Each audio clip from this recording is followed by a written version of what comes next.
In the next few sessions, we will cover topics related to bioinformatics analysis of RNA-Seq data.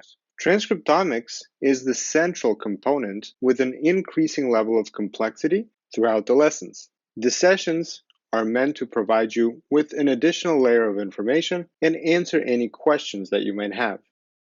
The Bytes and Molecules course provides an overview of important research topics and applications of bioinformatics for a novice.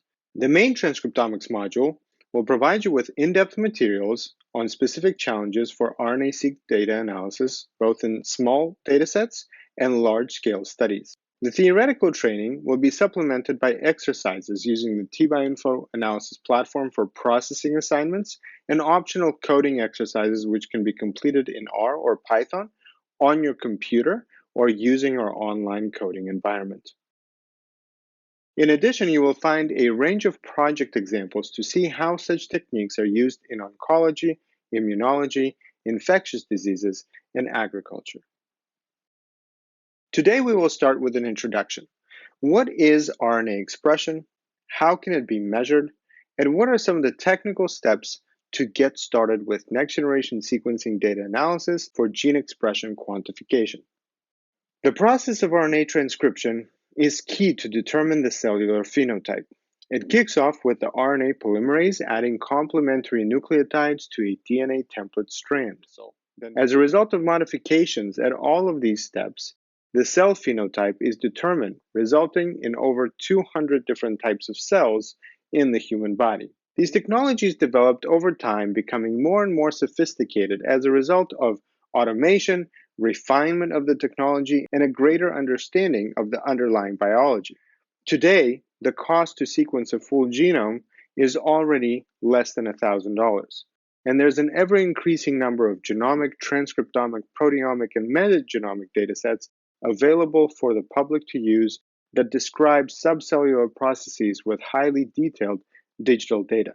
First, RNA that was extracted from cells is converted to cDNA that is then sheared and placed in a flow cell.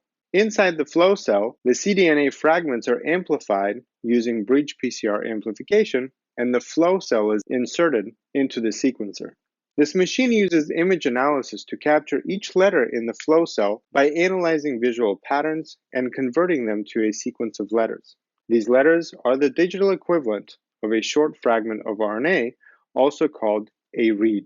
Now that the reads are aligned, we can visually see them, including their abundance, here seen on top in gray, and the actual reads represented in red and blue rectangles underneath. Each region following the annotation in the GTF file needs to be assigned with a number.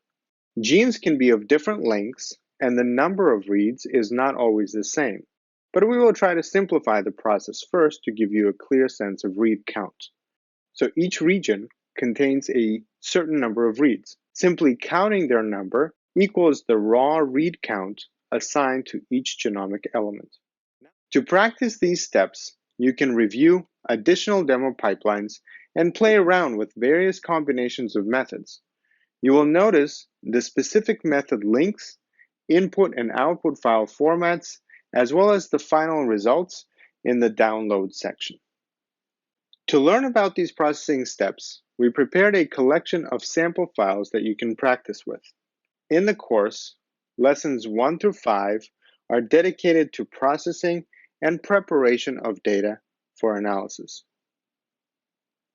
In addition, you will find several projects that you will find referenced in the portal to expand your understanding of how such methods are used in the context of specific project examples.